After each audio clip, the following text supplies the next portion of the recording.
लोकसभा चुनाव के तीसरे चरण के लिए कल यानी 7 मई को मतदान होना है।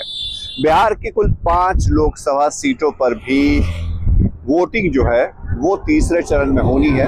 और यूं कह लीजिए कि सीमांचल के इलाके में जहां इस वक्त हमारी मौजूदगी है, उस सीमांचल के इलाके में जो मतदान की प्रक्रिया है वो इसी चरण के साथ पूरी हो जाएगी। सीमांचल की जिन सीटों पे इस बार वोटिंग होनी है उसमें मधेपुरा, सुपौल और अररिया की सीटें खास हैं। अररिया सीट पर फिलहाल बीजेपी का कब्जा है और अररिया में क्या वाकई इस बार आरजेडी कोई बड़ा खेल करेगी, क्योंकि यहाँ एक बार फिर से जो पुराने नेता रहे, अल्पसंख्यक नेता आरजेडी के तस्लीमुद्दीन केंद्रीय मंत्री भी रह चुके थे, उनके बेटे मोहम्मद शाहनवाज जो हैं वो मैदान में है और सामना है बीजेपी के मौजूदा सांसद प्रदीप सिंह से।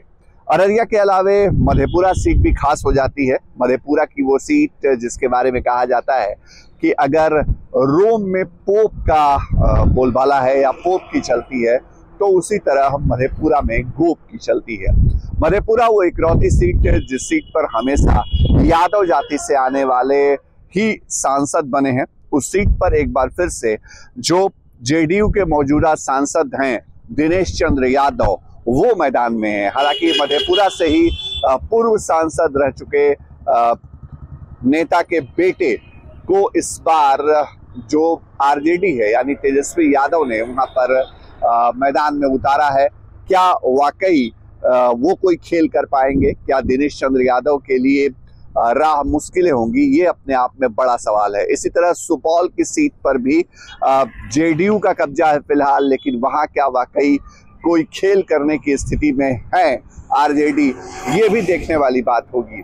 मधेपुरा, अररिया और सुपौल के अलावे जिन 2 और सीटों पर 7 मई को वोटिंग होगी उसमें झंझारपुर की सीट है। और झंझारपुर वो इलाका है जो दरभंगा से सटा हुआ है और बिहार में जो मिथिलांचल का इलाका है उस इलाके में अब वोटिंग बढ़ती हुई नजर आएगी। यानी झंझारपुर के बाद अब नंबर आएगा मिथिलांचल का वो पूरा इलाका, जिसमें बाद में अगले चरणों में दरभंगा, मधुबनी और बाकी जगहों पे वोटिंग होगी, लेकिन झंझारपुर से इसकी शुरुआत होने जा रही है। हमने इसके पहले दूसरे चरण में देखा था कि जो बिहार में सीमांचल की सीटें हैं उन सीटों पे वोटिंग कैसे हुई थी। किशनगंज की सीट पर, पूर्णिया की सीट पर और खासतौर पे जो अंग प्रदेश का इलाका कहा जाता है भागलपुर और बांका में पिछले चरण में वोटिंग हो चुकी है।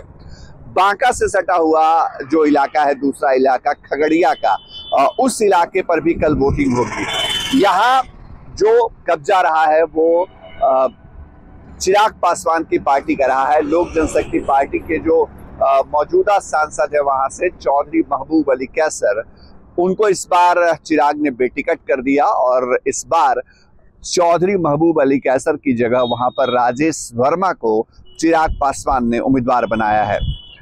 कुल मिलाकर के जो फोटो फिनिश की स्थिति है, जहां पर जनादेश कल ईवीएम में बंद होंगे 5 सीटों पे, जिसमें मधेपुरा है, सुपौल है, अररिया, झंझारपुर और खगड़िया। इन सीटों पर अगर दारोमदार और दांव कहें तो सारी सीटें इस वक्त एनडीए के कब्जे वाली सीटें हैं। सुपौल, मधेपुरा के साथ साथ झंझारपुर सीट फिलहाल जेडीयू के पास है। यहाँ जेडीयू के ऊपर चुनौती होगी इन सीटों को बचाने की। अररिया की सीट पर बीजेपी का कब्जा है, तो क्या बीजेपी क्या वाकई वहां पर एक बार फिर कब्जा हासिल करेगी, ये देखना दिलचस्प होगा। जबकि खगड़िया की सीट पर चिराग पासवान की जो इज्जत है वो दांव पे लगी होगी, क्योंकि उन्होंने सिटिंग सांसद को बेटिकट किया है। लेकिन क्या नए चेहरे के ऊपर जनता का जनादेश जाएगा, ये देखने वाली बात होगी। तमाम अपडेट, तमाम खबरें आपको हम देते रहेंगे।